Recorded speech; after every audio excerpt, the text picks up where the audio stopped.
Hey, Bills Mafia, I'm Jeremy White, and just what does Josh Allen Lite really look like? I'm Joe Marino, and I'd like to welcome new Bills punter Mitch Wishnowski to the team with one clear message.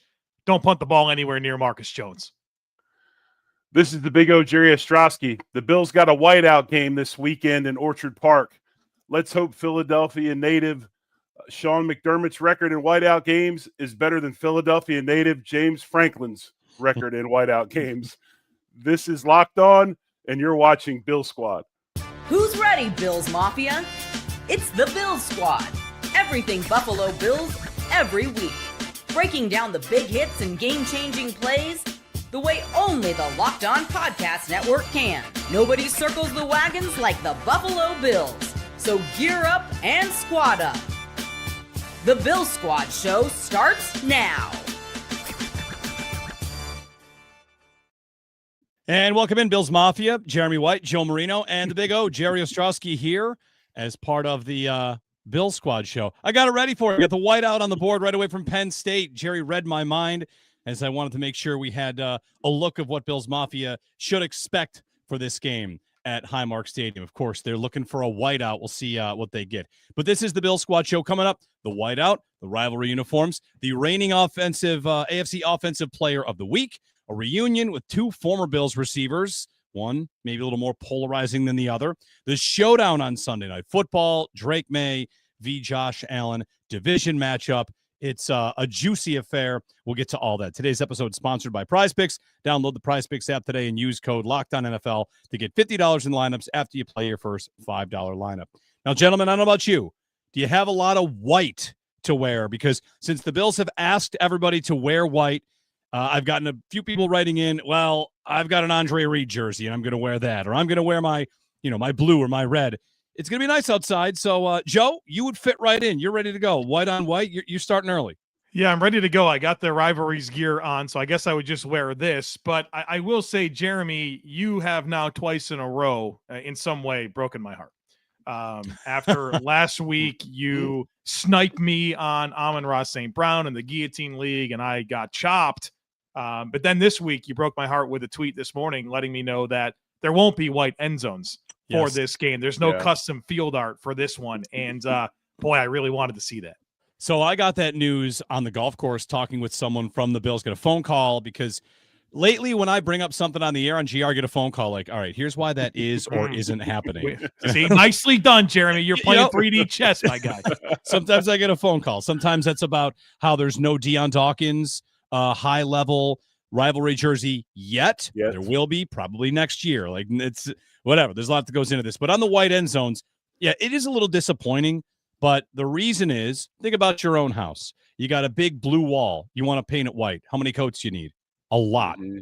And they got a big blue end zone there at Highmark Stadium. How many coats would they need? A lot. And Jerry, painting all that turf, all of a sudden I got guys falling down. I got player safety. So that's why they're not painting the end zones white. That's why they're not going that extra level for the rivalry stuff. But they're going to wrap the ring wall. They're going to change the flags on top of the stadium. They're going to wrap the goalpost. They're going to do a lot of other stuff. It's just they don't paint the end zones for that reason. Player safety. One question on that as we're on this topic. Do you get the impression that these rivalry uniforms are like an annual thing? Like this is not just a 2025 thing. Will these be a annual occurrence? 3 years.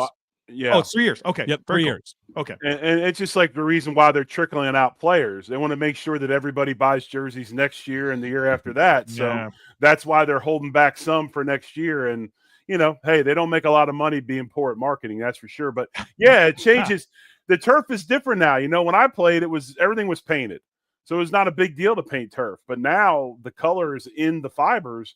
So to paint it would probably – almost maybe ruin it. So I can see why. But no, you asked about white. Big people avoid white. White's not a good color for me. So I'd have to scrounge to find some white. Well, the good news is imagine this game if it were on dirt and it rained and you've just got these clean Bills uniforms completely muddy in 5 minutes. Right. Anyway, we got lots to get to, gentlemen. The rivalries that'll be great on Sunday night. It's Bills and Patriots. We got some stuff to look back to. We got some stuff to look forward to. I've got checkpoint game there in our bullet points because that's what Drake Maye called this game, was a checkpoint game for New England. he doesn't have a ton of wins. He's got a lot of good tape, right? He's got a lot of good stuff down on tape and looks like a promising young quarterback. Joe, I heard you talk about him. You think he has a chance to not just be a good quarterback, but to be a dude. Like that's the highest level praise from you. So like he has a chance to be a dude, and it's a checkpoint for them. It might be a checkpoint game for the Bills here because the last couple weeks they played some opponents who aren't that good, and maybe New England is on their way to being good. Had a discussion with the Discord channel this week, and I put out a poll, and I asked everybody, I said, which quarterback on a rookie deal would you pick to replace Josh Allen right now? If you could have any of these players on a rookie deal, that goes back to CJ Stroud and Bryce Young, and you've got Nix and Jaden Daniels and Caleb Williams, all these guys. The guy I would pick is Drake Maye.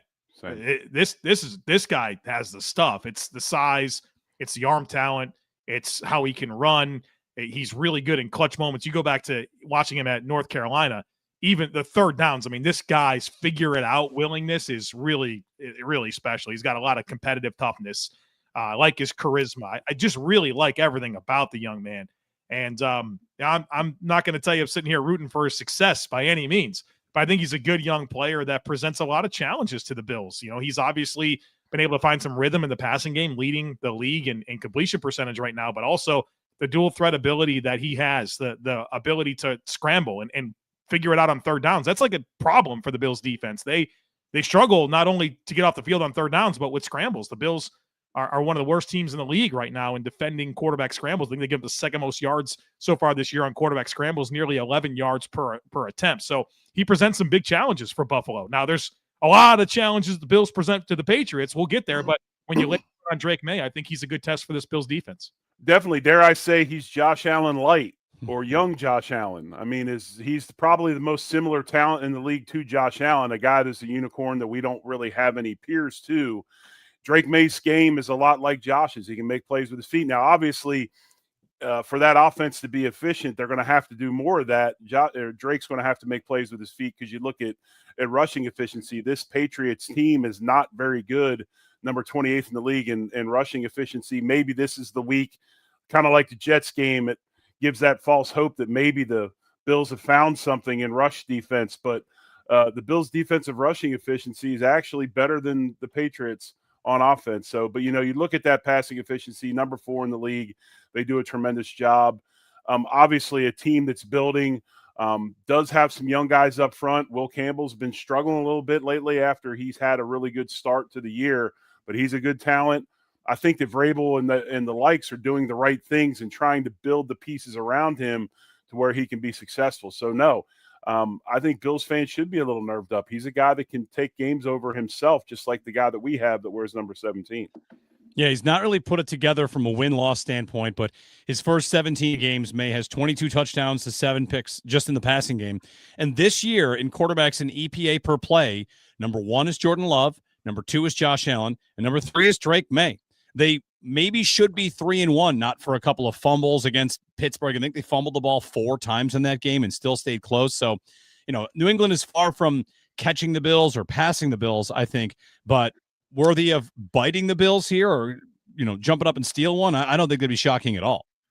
No, I don't think so either. I'm looking forward to getting into where the Bills have a lot of advantages over New England because I think we're kind of missing that as we focus so much on Drake Maye. And I think we should talk a lot about Drake Maye, but I want to let everyone know, there's other things to get into. Right. If there's a chink in the armor through Drake Maye's career to this point is he takes a lot of sacks. And he's been sacked on 9.5% of dropbacks so far this year, which is actually up from last year when it was 9.1. And so, not that it's up a lot, but I think that was one area that you maybe thought about the supporting cast and thought it would improve, but it hasn't so far this year. 21% of pressure that he faces so far this year results in a sack. That's 5th highest in the NFL. So that pressure to sack conversion is pretty high with Drake Maye.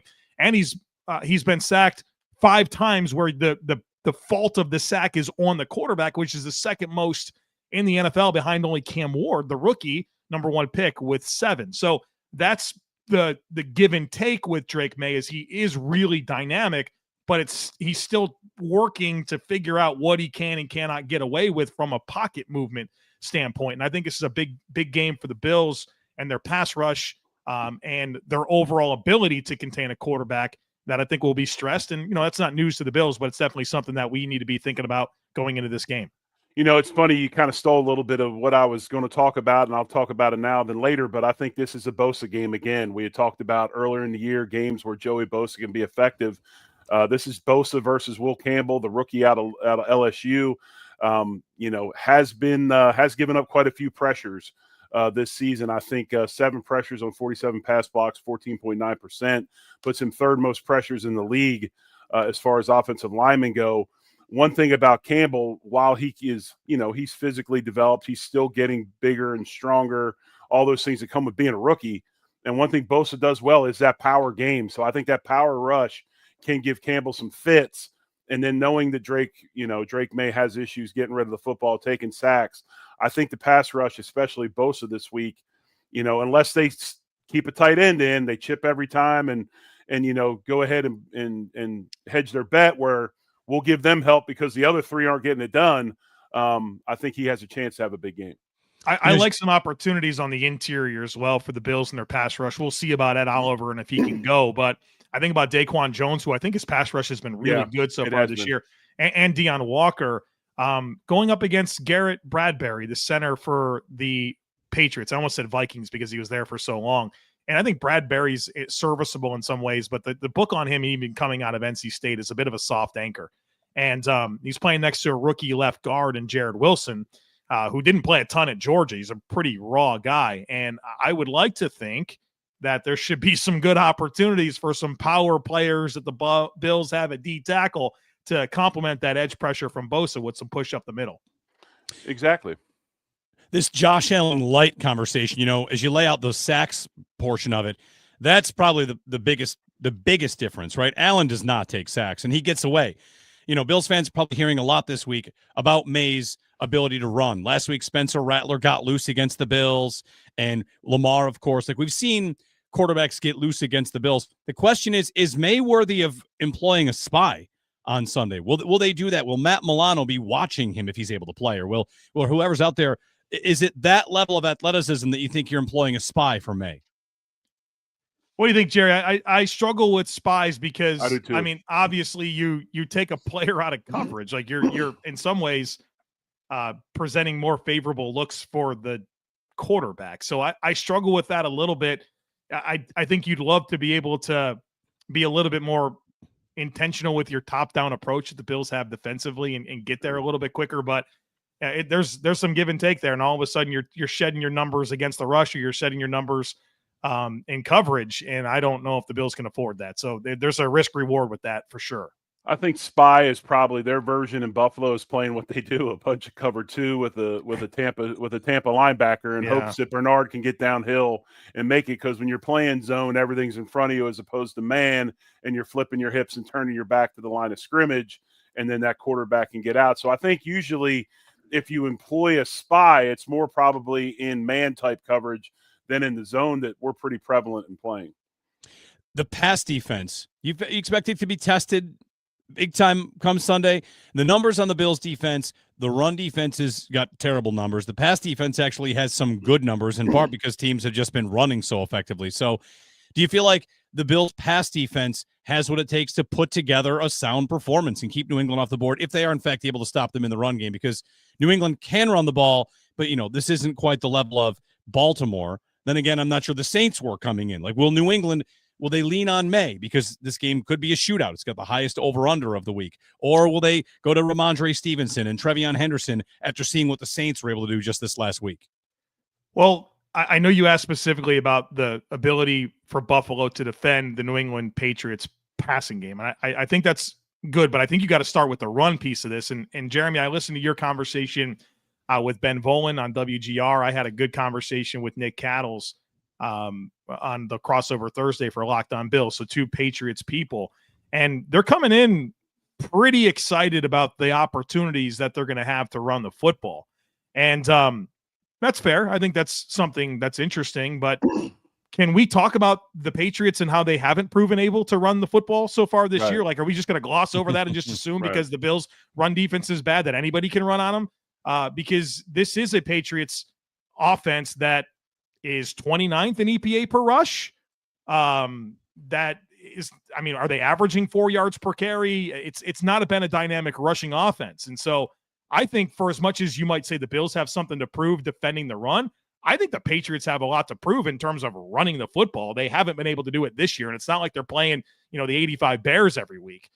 So I think that's an interesting storyline. And if you can certainly handle that, that's going to make it easier on your pass defense. I don't look at the Patriots' weapons and think, oh my God, mismatched players.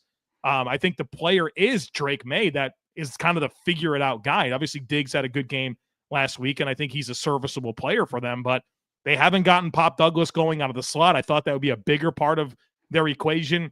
Keyshawn Butte has had some flashes. I really like Hunter Henry at tight end, but I don't think they have mismatched players in the passing game. That makes me super concerned about Drake Maye dicing them up from a throwing the ball perspective. Exactly. I think this is kind of one of those games that fits right into the scheme of what the Bills want to do, other than maybe Milton Williams, the rookie from Washington State.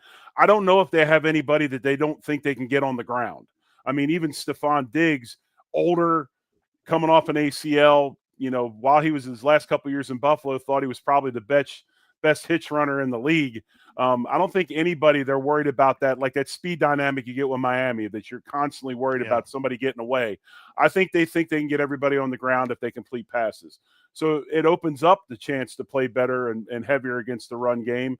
Maybe even play some of the 4-3 stuff if you feel you need to, that they got a little bit away from last week.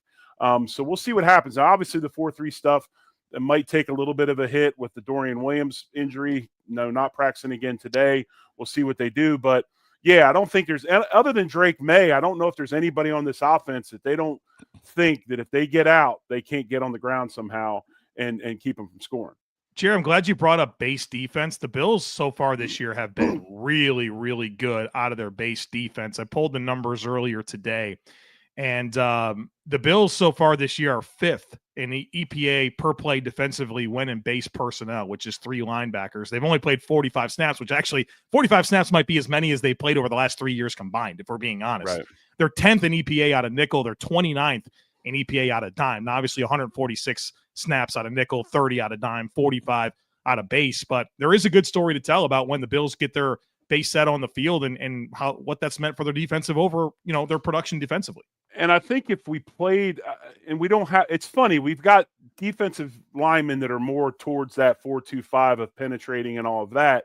Usually when you get into the 4-3 fronts, you get more gap control type defensive linemen. I'm not saying, I'm not saying 2 gap, but definitely a guy that if you're lined up in B, you can hold B, hold a double team, and let this plethora of linebackers behind you make tackles. That's the conundrum there. You would think that just you get in the 4-3, you got more players to play the run. But then on the flip side, the front really doesn't specialize in what you kind of need to do to be effective out of that. So that's where it gets a little bit iffy. And when I talk about, I have a problem sometimes seeing the mesh between the linebackers and the D linemen. That's what I'm talking about. Too many times we've got free runners at O-line running up to our linebackers where you would think we'd have guys holding them up. Bills and Patriots, Sunday Night Football on the way. We got right into it there. I mean, you can tell there's a little bit of juice for this game because, we're eager to talk about the matchup itself. Some other matchups I've got to get to on the other side. Third down defense against Maye. Patriots, their run defense against the offensive player of the week and James Cook. So that's coming up. We'll get your comments in, get plenty more here as we roll along here on the Bills Squad show on the Locked On Bills channel.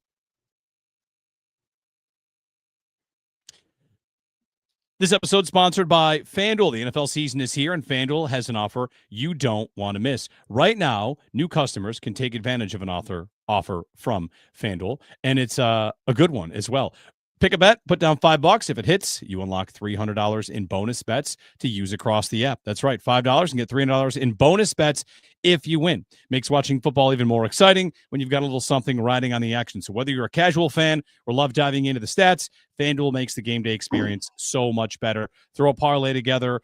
This one's got points, so if the over-under is pretty high, which it is for Bills-Patriots, maybe pick a couple of touchdown scores in there. Parlay that together and see how you do. So what are you waiting for? Visit FanDuel.com to download the FanDuel app today and get started.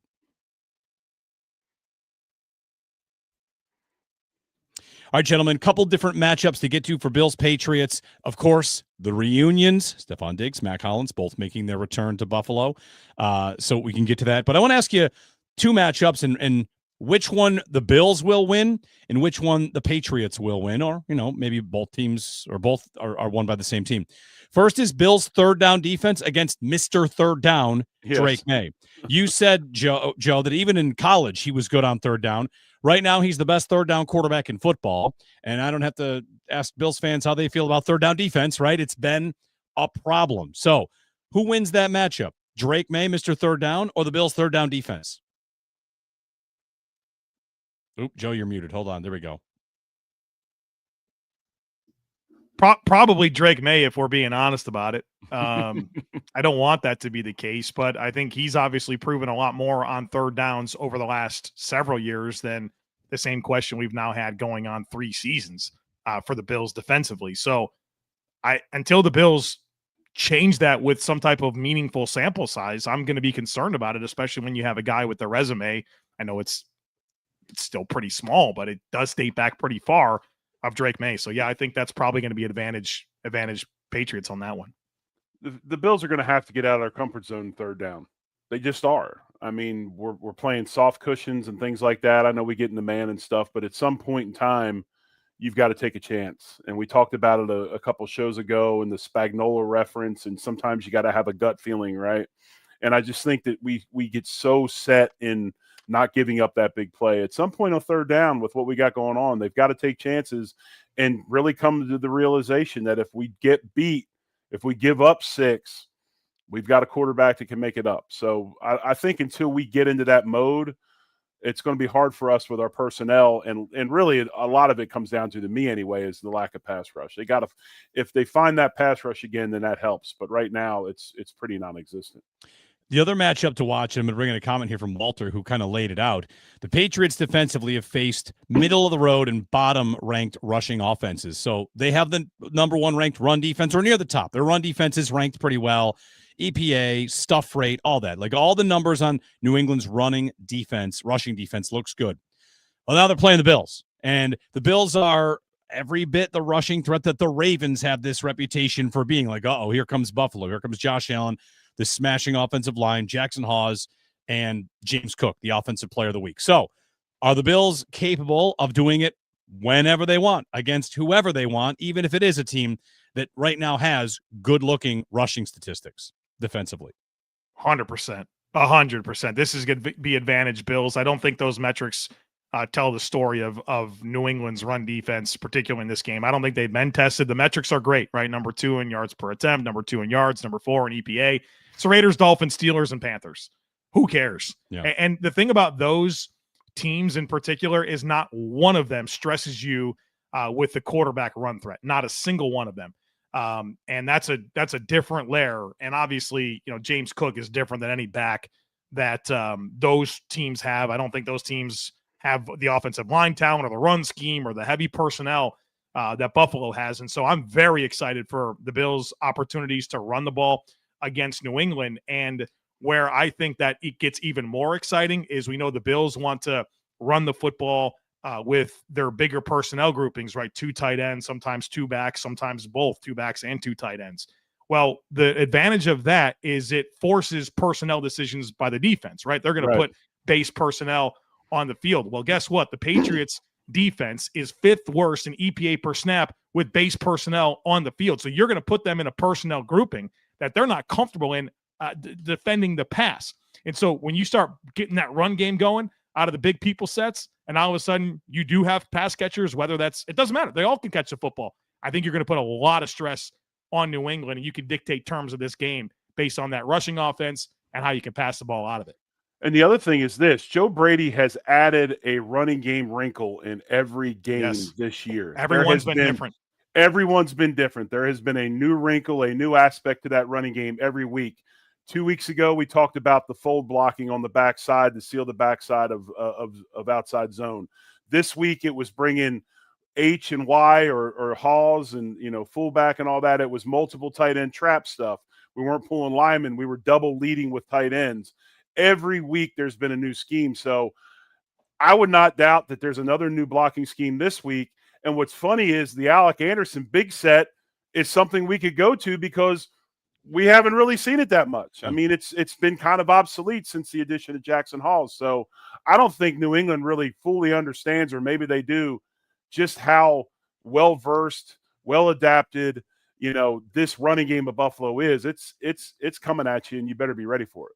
Well, and Jerry, I don't want to compare it perfectly cleanly to like in the college world where all of a sudden you got to play Navy or Georgia Tech back in the day when it's the option, the option offense. And if you don't see that stuff, it's really, really difficult. But where I do think you can draw some parallels is that if you're not used to having to defend that many gaps, like the Bills are going to introduce so many extra gaps, whether it's by the presentation initially, they're going to motion at the snap and change the formational strength like at the snap. Right. They're going to pull backside, sometimes multiple players.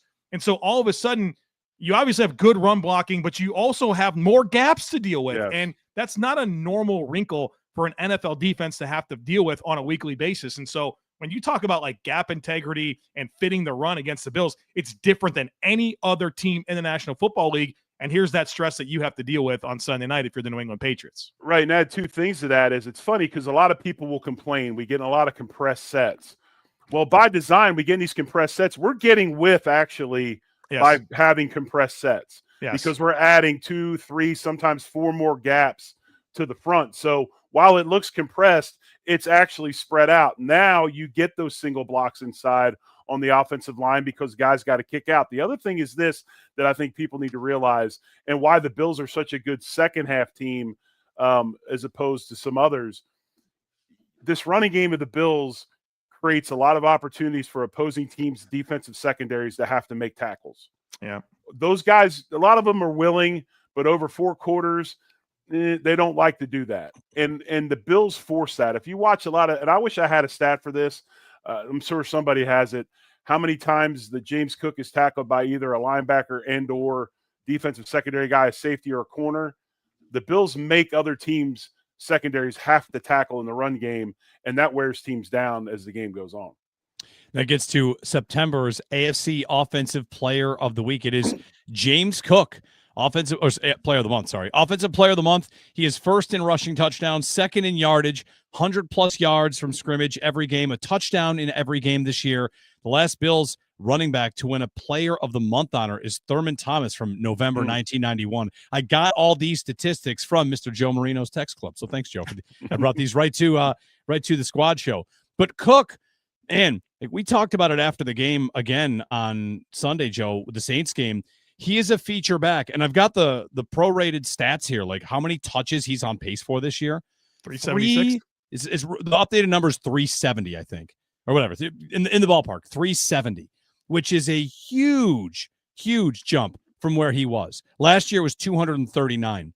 His yards per carry is a little up, but attempts per game from 13 to 19, 6 more attempts per game. So we're seeing a feature back. We're seeing a guy that they lean on, they trust, and they love him first quarter, second quarter, fourth quarter, because he is stressing those secondaries to make those tackles, and he is stressing defenses who have to worry about his home run potential. I've been thinking a lot about this. I think I might have a thought. I might. We'll see. So James Cook is on pace to touch the ball a ton this year. I think if you factor in the catches, I think it's 376 touches that he's on pace for, which is a lot.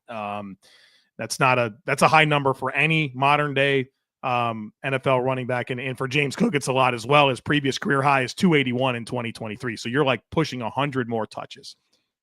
But the touches are going up like very, very significantly. But the piece that gives me some encouragement and optimism is that his snap percentage isn't skyrocketing the same way. He's playing 60% of snaps so far this year, which is, last year was 48%. The year before was 55%. So yes, your touches are going up at a pretty steep rate, but your snap share isn't. And so we always talk about James Cook. He does a very good job of not taking physical tackles. But is there a silver lining here that we should be mindful of? Is that, yes, the touches are going way, way up, but the percentage of snaps really isn't. I don't know. Maybe that's my copium for this, but I'm curious what you guys think about that, because I think it's a silver lining at least. No, I think there's something to look at there. But I also think, like you said, I know his snap totals are going, or his snap totals are going up, but I don't feel like, I don't know. Do you guys watch games and just say, man, they're just wearing James Cook out? I don't feel No. that way. Not Like, yet. It's week there's 4 some, though. right, but there's some backs out there that you watch and it's over and over and Yeah. over again, and you're like, you know, I just don't feel that way with him. And like you said, the biggest thing of me is the lack of taking on the full contact type hits. And, you know, and then like we talked about earlier, he's getting tackled by secondary guys, not 365-pound D linemen. Very few times is it that. Yeah, I think there's a little more illusion to this than there is, you know, solid, hardcore fact that they're using them or wearing them down or those types of things. I did feel that way at the end of the Saints game. I thought when they were up 9 points, I'm thinking, I don't need him taking these carries. I felt like that game was already over. And, you know, can I get Ray Davis anywhere? It wasn't really about wanting to see Ray Davis so much as it was about protecting Cook. The thing, you know, you're asking about how they're using him. The thing that I really wonder about, you know, Joe's got his everybody eats shirts. Sometimes you're wearing the everybody eats shirt. Is that over at running back? It's not everybody eats anymore at running back, which there are follow-up questions to that, which is if Josh Palmer or Keon Coleman in the passing game or Shakir or Kincaid was as effective and clearly better an option as the others, would the Bills start leaning on the passing game that way as well? Like, will they start to go to Kincaid primarily, where, sure, you're still going to spread the ball around in the passing game, but there's an established clear number one target? We've not seen them really do that in the passing game over weeks and weeks and weeks. But here at running back, it appears that everybody eats is over, or at least on pause for now. Jeremy, I said that at the beginning of the year. You're 100% correct. You know, I talk about everybody eats as a marketing slogan, you know, kind of tongue in cheek, but it's true. You're 100% correct. Everybody eats because we don't have one. If we had one, he'd probably get the ball more. Now, you know, obviously spraying the ball around and stuff is part of what Brady does, but still, if a guy commanded the ball more at the receiver position, he would probably get it. But no, I do think that might be a little bit, you know, to do with it. I still think there's a role here for Ty Johnson. He's clearly a part of what they do. Is there a role left for Davis? I mean, will he get on the field again? You know, how will he prove himself again? What does he have to do? Well, I'm glad you called that out, Jeremy. I tried to get into that a bit this week on the podcast, where it's like Ty Johnson's role is really not different at all. He's playing the same amount of snaps. You know, he's never been a high volume touch guy. It's, you know, situational player. And I think he's doing the things that he normally does. So there'll be some games down the stretch where he'll get a little bit more based on matchups. But yeah, Ray Davis is the one, right, that's not getting the opportunities. And like, obviously he hasn't been productive on his chances this year. Go back to preseason, I think he had 7 carries for like 12 yards. Like, it's never been super impressive. And then you start to foil that with he dropped weight, and you start to really talk yourself into this, oh man, is he never going to be relevant again? I wonder how much of this is less to do with Ray Davis and any decline in skill set, and just more about James Cook. Like, hey, we committed to you. Like, this is significant. They haven't paid a running back yet under Bean, and now they have. And it's like, okay, well, you're our guy. You're our guy. I wonder if there's been, because of the contract and commitment, a little bit of a different mindset with what they're putting on James Cook's plate. No, I think you've something onto that. I think that's true. I mean, we've talked about it. They're going to pay him that way. They're going to use him that way. I mean, and honestly, with the window that the Bills have, why are we worried about saving him? I mean, his 4-year contract might be what we have, right? So let's get him out there and be productive. Now, I will say this on the flip side about Ray Davis. I think what some of the things that Brady's instilling on this offense, blocking wise, with the double leads with the tight ends and some of the fold scheme stuff, I think those are opportunities to put Ray Davis in the game. I think he runs those types of plays better than probably that outside zone that James Cook runs. You know, I think he's more of a straight downhill guy, foot in the ground, go, as opposed to hesitate and hop backside. So maybe that's opportunities if you want to run some of that scheme stuff with him in the game. I think it best suits his running abilities. I've got a question I'm dying to ask Jerry about this, but I Jeremy, if you're up against it, man, I can hold it. No, go for it. You got it. Okay. So part of my, like I said, I've been thinking about this a lot. And one thought that I had is we're sitting here like, oh my God, James Cook is going to touch the ball 375 times this year. We never thought about that, about Thurman Thomas. Not a single time. Thurman Thomas is what, 5'10", 200 pounds? That's what he's listed at. during the 90s, it was like, oh my God, your running back didn't get 20 touches. That's a problem. Nobody got concerned unless it was like consistently north of 30. It was a more physical game back then too. So what is this, Jerry? I mean, you played in that era. These running backs touched the ball a million times, and it was a concern if they didn't get 20 touches. Why all of a sudden are we dealing with more fragile running backs and concerns that they can't do it? This is normal workload for a 90s running back of a similar size. I think it goes along the lines of my discussions about overtrained athletes and athletes that are so finely tuned that they have tendency to break down.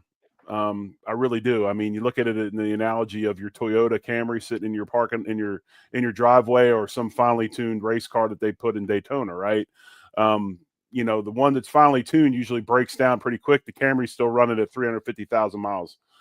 We didn't train the way these guys train nowadays. We didn't have the science that these guys. And I'm not saying we weren't in shape. Don't take that the wrong way. I'm just saying that they do so much now. They do 9 million reps in the off season, let alone during the season. There's just never any downtime. So I think that's where you might see some of that. But also on the flip side, I'm with you. I don't know. The only other opinion I had on this is maybe the guys like a Thurman and stuff that were running backs back then, maybe they're playing linebacker now because we've kind of, small sized the defenses that play against the spread schemes, right? So maybe a guy like Thurman's playing same linebacker, and I don't know. Maybe it's the maturation of the game, and these guys are now going elsewhere, and I can't tell you, but I'm with you. I mean, if a guy didn't get the ball 30, 35 times, what was the gold standard? 30 times, 100 yards every week. Yeah. Between the tackles. And so, yeah, I mean, I don't understand. I mean, let James Cook have a season and then show me that he can't do it before you tell me he can't. I think, and that's probably what we're getting at right now. Bills and Patriots, Sunday Night Football. When we return, a return for a controversial figure. He's controversial these days. He wasn't when he started. Of course, Stefan Diggs makes his return to Buffalo with the Patriots, and he's had some things to say. We'll catch you up on those and keep rolling here. Your comments, your questions. It is the Bill Squad Show on the Locked On Bills channel. Game Time can help you. NFL season is back, and nothing better than being in the stadium surrounded by fans. In fact, like this week, a Sunday night game, going to be a great atmosphere. And if you want to get tickets, it can be a hassle between lines, login screens, prices jumping at checkout. It's frustrating. That's why Game Time comes in to help you. The app that gives the advantage back to fans. Game Time's fast, easy, backed by the Game Time guarantee. You always get 100% authentic tickets delivered on time and at the best price. Plus, all fees are included, so the price you see is the price you pay. You pull up Game Time, just a couple taps, you see amazing deals. Your favorite games as low as $100. So get the right price. Get it with Game Time. Faster, cheaper, less stressful than any other way that I bought tickets. Download the Game Time app, create an account, and use code LOCKEDONNFL for $20 off your first purchase. Terms apply. Again, that's promo code LOCKEDONNFL, LOCKEDON NFL, for $20 off. Swipe, tap, ticket, go. Download Game Time today.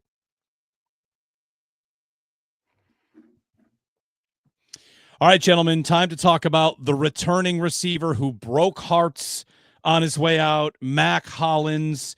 We'll do Diggs first. Hollins was a fan favorite too. He did leave the Bills too. He didn't ask for a trade. He just bolted. And I think the Bills thought they were going to bring him back. So we can get a Mac Hollins note in here. But our old buddy, Stefan Diggs, is, of course, part of the New England Patriots. He just had his first 100-yard game with them, which, that's a nice note for them, right? Nice note for him that they get things done. So he's a part of a new offense, a young quarterback, and he's wearing the Patriots gear. Thoughts on his return? I expect hearty boos for this man. What a confusing tenure that he had with the Buffalo Bills. I've said repeatedly, it's not debatable. He gave the Buffalo Bills the greatest 4-year stretch of receiver play the organization's ever had. And it was really, really special. And the drama just happened. And then all of a sudden he's gone. And you're like, well, you got the quarterback, you're getting all the targets, you're on a great team. Like what is it? You got paid. Like, what is it, Steph? What is that? I remember the podcast. I kept on saying, like, what is it, dude? And yeah, it's strange. You know, I think it's helpful that the team played Houston last year and got a chance to play against Diggs, but obviously he's coming to Buffalo this time around. And I think I guess my overarching thought on Stefan Diggs and his time in Buffalo is that obviously he was really productive and he was a star player. But you want to talk about a guy that didn't get it done in elimination games? Let me tell you about Stefan Diggs. Go back to he had 4 elimination games with the Bills, and we'll give him the 2020 AFC Championship game. Okay, whatever. The last 3, 2021 against Kansas City, 3 catches on 7 targets. There are 3 catches for 7 yards on 6 targets. That's what he did. 2022 Cincinnati game, 4 catches for 35 yards on 10 targets. The 2023 Kansas City game, 3 catches on 8 targets for 21 yards, had 2 huge drops and a fumble on the first series of the game. It's like, man, I wish you could have been a little better when the team really needed you. And if they do cross the hump, like, I think that's what I'm getting at, is that the Bills do get over the hump and they win a Super Bowl. And Stefan Diggs is part of that. He's still catching passes from Josh Allen. Like, so I still have a hard time, like, knowing what the frustration was that led to him not being part of this team. But my own personal frustration is that maybe it's that they was concerned that he couldn't get over the hump, but he was as much of a contributing factor to that as anything. I think a big piece of it, and I've seen it before, is sometimes aging players have a hard time coming to the realization they weren't as good as they used to be, and they can't accept it. So then they manifest it elsewhere on other people because they can't accept the fact that they're older. They can't run the routes they used to run. They can't separate the way they used to separate. And then you add in the playoff failures, that's on top of it. That's kind of the cherry on top. I think that was a big part of Steph Diggs. I mean, we saw what he was doing in Buffalo before he left. And like I said, it was, you know, they would try to get him downfield and get over the top. He couldn't do it. He turned into the best third down hitch runner in the league. I mean, he completed a boatload of hitches. That's not what he was getting paid for. But I think that was the biggest thing, just being disgruntled with the fact he was at a crossroads in his career. And sometimes it's hard for these guys to look internally and say, you know what, I'm just not what I used to be. I'm not as good as I used to be. And instead of being able to accept that and then figure out how their role changes, because you see a lot of vets will stay a long time in the league. And you're like, how's this guy still playing? Because they've accepted who they are. They accepted where they are in their talent level, and they've reinvented themselves to be really good, but it's different than maybe what we used to see. You saw it with Seau in New England. New England did that a lot with a lot of players. So, yeah, I think that was a big part of it. I mean, coming to the acceptance that you're in the latter part of your career now, he's still playing. He's still out there grinding. He's still, you know, a viable receiver, not what he used to be. But then again, you know, this point in time, Diggs is still somebody that you want to have on the team. But I think that was a big part of it, honestly. And then looking at the success that Josh and how much, you know, everybody in the place, everybody around, everything was about him, about him, about him. There was that as well. So I think that was a big part of it. Yeah. Jerry, you know, can you think of examples of your playing days? Not, you don't have to get specific here, where a relationship on the team fractures, breaks apart, it has to end. But, you know, I think about a couple breaking up. That doesn't mean all of the friends of them hate each other. When they went to Houston last year, there's stuff on the field of so many players coming to see Diggs and happy to see him. Shavers. I don't know if Shakir was one of them. Benford. Like, it's very clear he still has a lot of really close relationships on this team. So one thing I always thought was, sure, it's a relationship that kind of frayed and fell apart and exploded. But I think the idea that he was some problem the entire time has probably been oversold to a point. I mean, I've got Deion Dawkins, who wrote a piece about how important he was, how integral he was to helping this team take their play overall to another level. I think the line from Dawkins was something like, before he got here, we didn't know how good someone could be at football. And like, he had that crazy high standard of himself on the field in practices, and that probably burns people out, but there's still the value there. And I feel like a lot of Bills fans kind of villainized him maybe more than he deserved to be. No, I agree with you 100%. I think that he is a guy that's beloved in that locker room by a lot of players still. And there'll be guys that go up and dap him up and hug him and all that stuff. And they still probably have good relationships with him. Unfortunately for Stefan Diggs, he chose to pick a fight with the one guy you could not pick a fight with. Okay. It's that simple.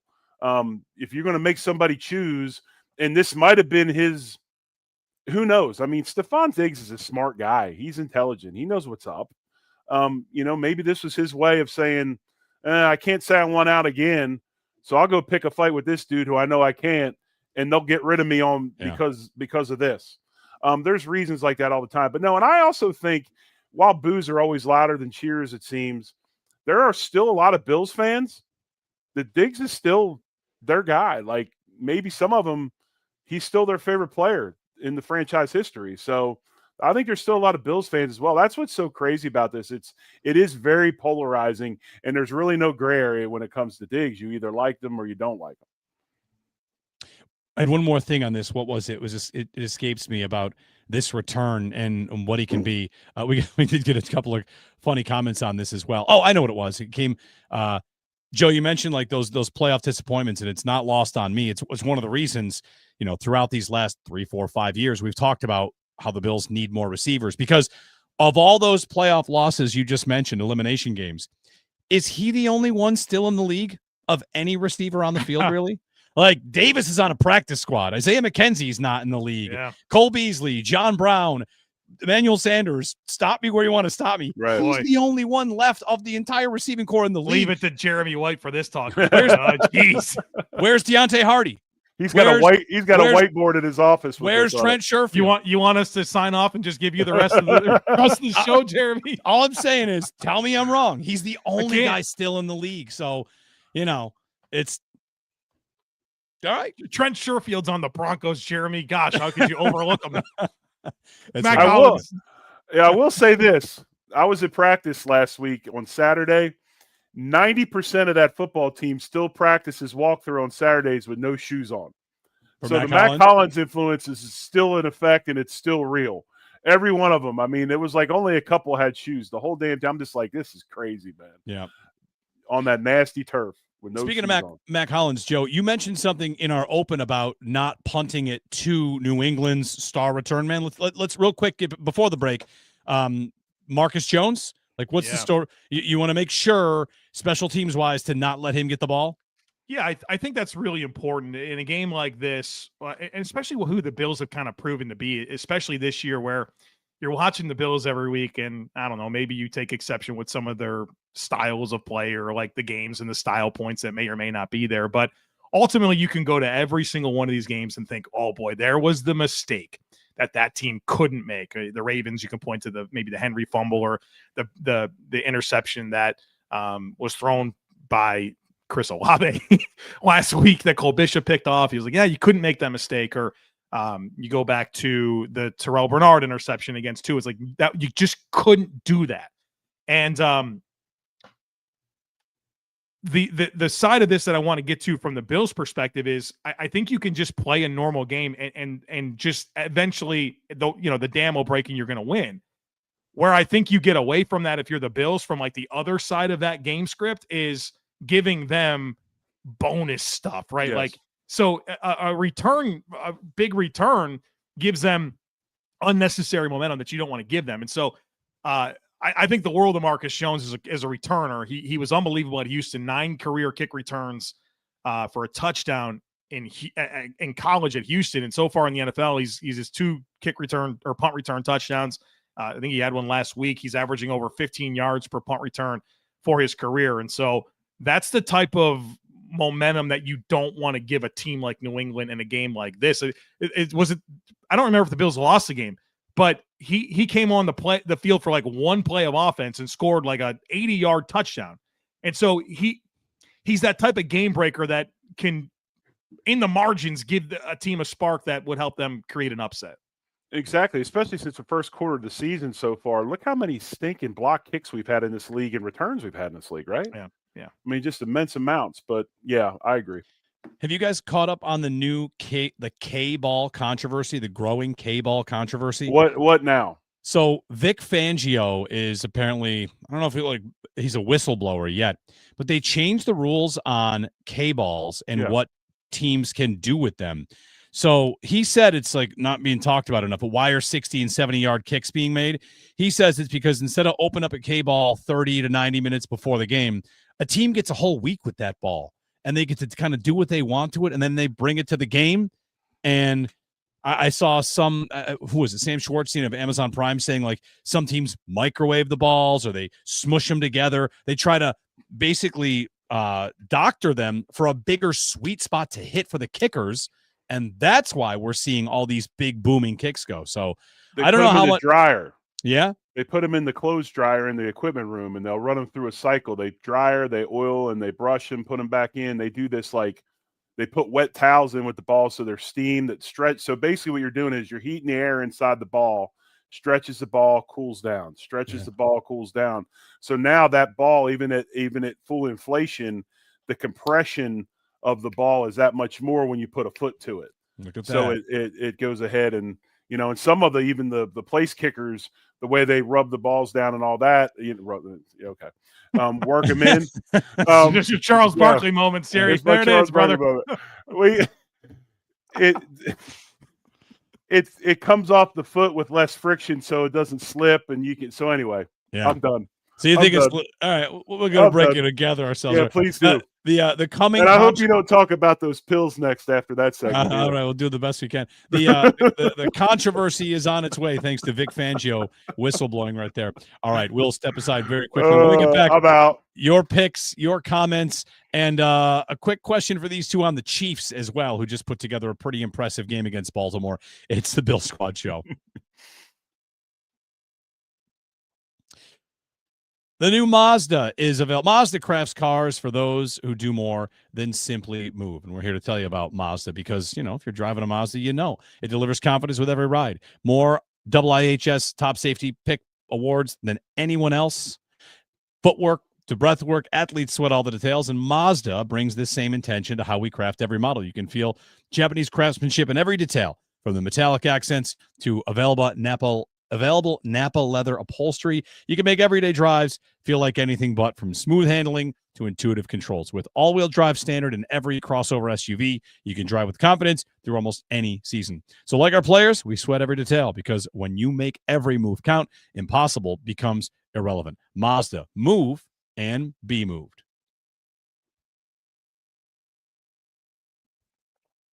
All right, we've gathered ourselves. We're back. It's the Bill Squad Show. We'll get some of your comments in here, and I want to ask you guys a question about the AFC playoff race and the AFC 1 seed race. We saw the Colts lose. We saw the Chargers lose. There's one unbeaten left in the AFC, and that's your Buffalo Bills, Bills Mafia. So they beat Baltimore. People are going to think this team is going to, you know, win a bunch of games, and then the next big one would be Kansas City. Are the Chiefs back? Were they ever gone? You know, they had a really impressive performance against a banged-up Baltimore team. Patrick Mahomes' 4 touchdown passes, something he had not done in a while.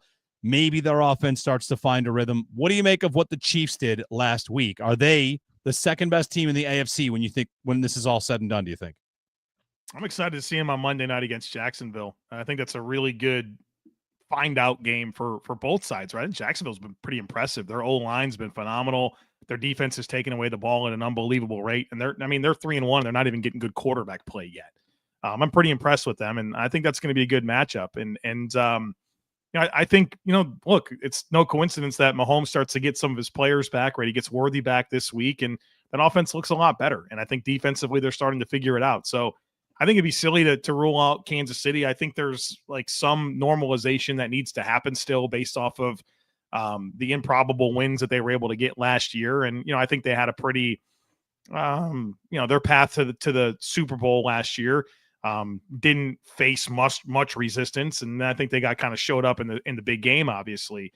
But I'm not ruling out Kansas City. I don't think that they're a juggernaut by any means, but that's a team that I expect to continue to improve as the season moves along. And I take them very seriously. If I could sneak in a talking point about the Bills and kind of this overall conversation, one thing that kind of really annoys me is that, who the Bills have, they're 4-0, and what's the combined record of the teams is like 1-12 or who cares? We're not talking about the Colts.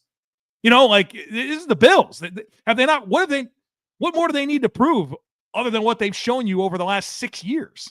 So, like, miss me with the idea of the schedule and that being a qualifier for if we should take the Bills seriously, like I think some people want to say. You can only play who they give you, right? the schedule we had. Now we've had some really bad schedules as well and still found a way to get it done. Yeah. I mean, it's what you get, right? I mean, and Kansas City is a team that's been reaping schedule benefits for a long time because the AFC West has been garbage. And they've had 6 games that are basically layups. But no, I think Kansas City's still there. I think I think Baltimore's still going to be there at the end of the season as well. Now, maybe this Lamar thing, I don't know, but no, Kansas City's viable as long as Patrick Mahomes is taking snaps. Now, we have seen some things with that team. You know, Kelsey's age is obviously catching up to him. He's another one. We talked about it with Diggs, having a hard time accepting his role. So we start having sideline screaming matches with Andy Reid, which, by the way, do you like Andy's body, how he bodies him up with the shoulder all the time? That's O-line, man. That's O-line. That's an old O-line guy. But no, I think they'll be there. I'd like Joe said, they're not a juggernaut by no means, but they're going to be there. The one thing that I do like from a not rooting for Kansas City perspective is I think that this might be the first year that they have to fight for it a little bit when it comes to that division. Yeah. And I mean, they're no longer going to get like multiple bye weeks, but they don't have to play anybody in week 18 and then also have the first round bye. So I think they're going to be tested in some unique ways that they haven't had to, whether that's, earning that division and having to play a full schedule, or, maybe even having to go play in the wild card round. A couple comments here. Question for the Jays, if I recall. Cole Bishop was supposed to be a solid matchup coverage safety versus tight ends. Are we seeing more of this already, or will we in the season starting with this game? Hunter Henry's had some pretty big games so far this year. Could be one of the more dynamic tight ends the Bills have to face. Yeah, Cole played Hunter Henry last year a good bit. I remember that game and some of the man coverage reps. And I think it'll be a good opportunity to kind of see how he's evolved. And yeah, that was one of my favorite things about Cole at Utah was his man coverage ability against tight ends. And you even heard some of that commentary because obviously he was teammates with Dalton Kincaid. And when the Bills drafted Bishop, there was a lot of, what were those matchups like? And you even, I think they both actually admitted that Bishop won a lot of those one-on-one man coverage reps. So I think that's an asset of what he can bring. And it's cool to kind of get a chance to see the blend of the athletic profile and the size that he has turned into some playmaking, right? I think that was a big moment for him. And I hope that fuels him with confidence and allows him to play free and trust that he can do it and he can make those plays. And so it's a good test for him this week against Hunter Henry. And the Bills have been pretty good so far this year defending tight ends. I like him in man much better than I like him in having to sit there and make 6 decisions before he goes and does something. Not great. He is a reactionary downhill safety that's highly athletic. So to me, this man matchup against Henry is what he does. That's his forte. And I wish we could get into this to where we could play more of that with him. Because I don't like him sitting back 15, 20 yards and then trying to read through 6 things. That takes away what makes him good. To me, man, pressed up, go be physical, that's his wheelhouse. Yeah, even the sack. He had a sack a couple of weeks ago. You're like, there it is, man. Boom, go. Like he can close. So, yeah, I think the more you say do this thing, allows him to play free and really accentuate the dynamic physical skill set that he has. Did you see the pick, the whole progression of the interception he made? He started on the outside of the right hash and made it on the outside of the left number. I mean, if you don't think that's athletic. Yep. That's all you need to see. Yep. Next comment, nervous for the new punter at all? I'm going to go with no for Joe here because in 2019, you called, was it that far back? Future Bills punter Mitch Wishnowski. Has he been on your board for how long? Jeremy, I think nothing differentiates you and me quite like your pursuit of receivers. My pursuit of punters has been really, it's been big, man. We've been going after this for a long time. You're going back in Australia. Listen, I've been in on the punters, man. I really have. And dude, he was another Utah, right? Is actually where he went to school. I mean, he was so interesting coming out, and he had a great start to his career with the 49ers. I mean, this is not like a off the street, can you do it, played in the AFL. I mean, he was with the Niners for, I don't know, like 6-7 years, signed a 4-year, $13 million contract extension, which says, what they thought of him. And, the 49ers got into some cap problems and they had some benefits of releasing him. And then, Thomas Morstead became available and Wishnowski had that back injury that cost him the last 8 games last year. So, I think there's something to be said for that he's just now finding a team, and you layer together that he didn't punt his best last year and had a back injury, and the team that loved him and paid him said, we'd rather have Thomas Morstead. Like, I don't take that lightly, but this is also week 5 and the Bills are set to have their third punter.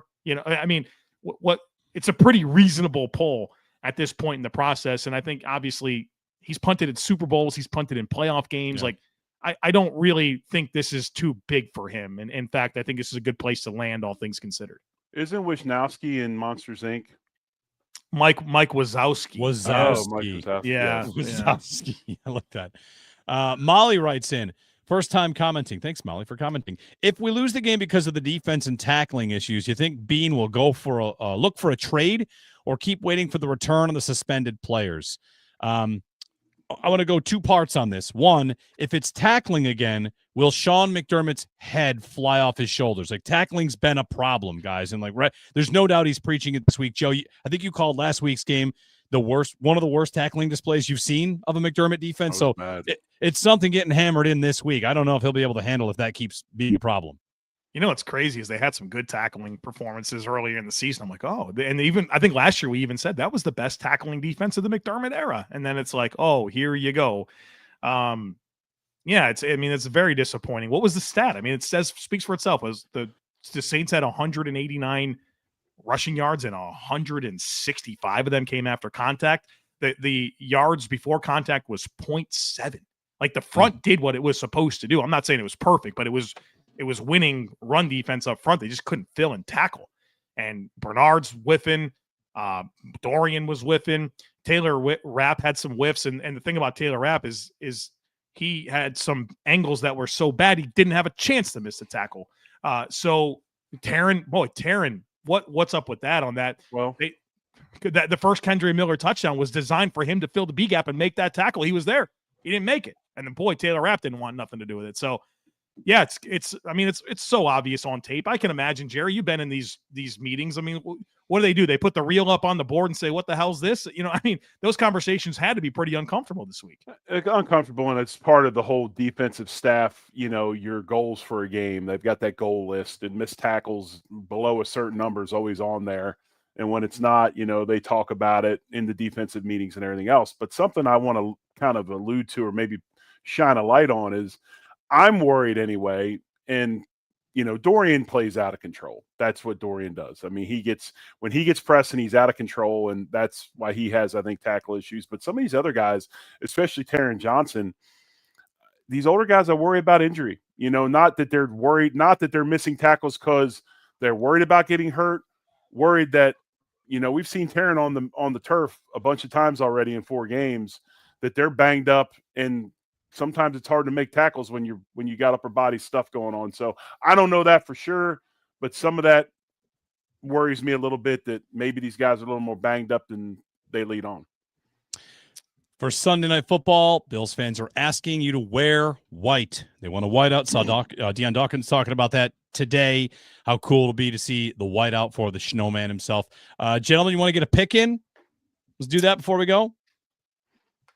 What's funny, this game started out with the over-under at 50.5, and the spread was 8.5 Buffalo. Both of those numbers have come down, if I'm not mistaken. I think the over-under is down to 48.5, and the spread's to 7.5. If you look at the recent history, who cares about Week 18 last year? Yeah. But I think the previous 4 games were decided by just a few points. Like, these have been pretty competitive matchups. Now, the Bills had their stretch of blowing them out, but Bill Belichick's not walking through those doors anymore, unfortunately. I think the Bills win this game. I think they get above 30. Give me 31 feels like the right number. The Bills score 4 touchdowns and a field goal every week, right? That's the thing. Yeah. So we'll go 31-24 Bills. Okay. So 31, and they need it. They need 31. I think so. Yeah. All right. I was 34-27. I'm kind of thinking the same thing. They get over 30, but have some issues with May a little bit, and kick a couple of field goals, hold them to 3 touchdowns. But I'm going 34-27.